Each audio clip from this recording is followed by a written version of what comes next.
Dilemmas of the Turkish political system. Politics of Turkey. This section of the readings examines the Turkish political system, which seeks to reconcile many choices in this complex society. Some of Turkey's dilemmas include balancing economic liberalization with statism, security with democracy, and the Islamic faith with secularism. These alternatives make it challenging to answer whether the country is Middle Eastern or European, which this part of the chapter explains. The political institutions of Turkey. In Turkey, elections are carried out every 5 years, based on proportional representation and majority vote. A party is required to receive 10% of the popular vote, otherwise, its votes will be divided among other parties that meet this threshold. Parliamentarians nominate the Prime Minister, who heads the dominant party in the General Assembly and appoints ministers. However, presidents make most of the fundamental decisions as they head the government. Members of the General Assembly elect the president for a 7-year term by a 2/3 popular vote. Presidents play a significant legislative role in signing the Assembly's bills within 15 days before they can become law. The president, who also heads the state, ensures the appropriate implementation of the Constitution.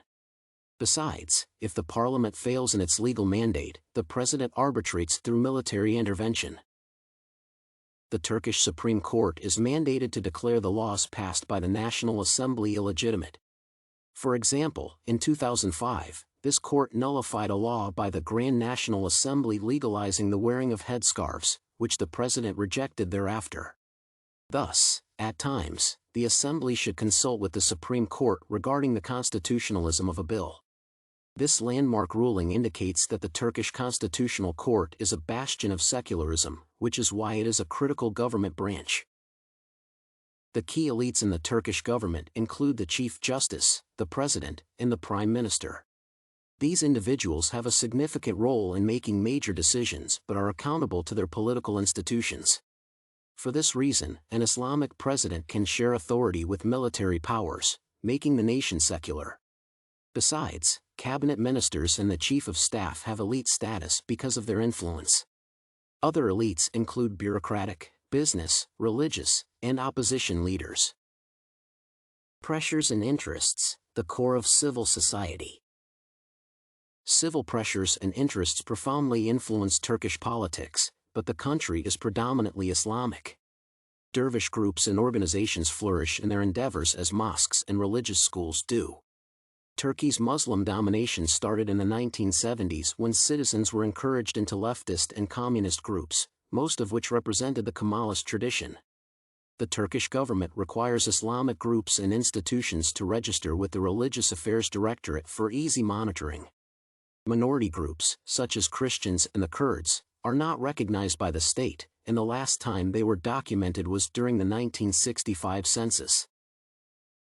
Regarding business and labor, the same array of businesses in many countries also exists in Turkey. Following the Turkish economic liberalization, workers now have the right to belong to unions provided they do not strike or participate in politics. However, the dominant parties have always courted these workers' union support for their increasing relevance. In 1950, the Turkish Labor Unions Confederation was formed, followed by the Revolutionary Trade Unions Confederation, which became controversial in the late 1970s and banned in 1980. The transition to privatization led to a decline in the influence and relevance of trade unions. The most volatile group in society in most Middle Eastern countries is students. Whenever there is political injustice in the country, they are at the front line to protest. For example, the 1960 military coup was a brainchild of student riots. However, with the government embracing a Kemalist approach, student activism was crippled. Similarly, women and social groups play a significant role in Turkish politics. The former is guaranteed full social and political rights but is less active, although affiliated with various political parties. Turkey as a democratic civil society. Political interest groups are allowed to prosper, and the press is free. Since 1997, elections have been open and fair, and the winners have taken office without any resistance. However, the country has a history of military intervention in many constitutional matters.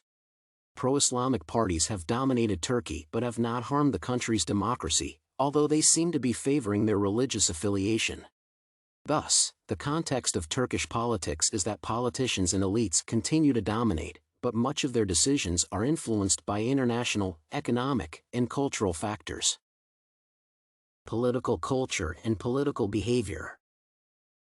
Cultural differences exist in Turkish politics, especially between Islam and Kemalism.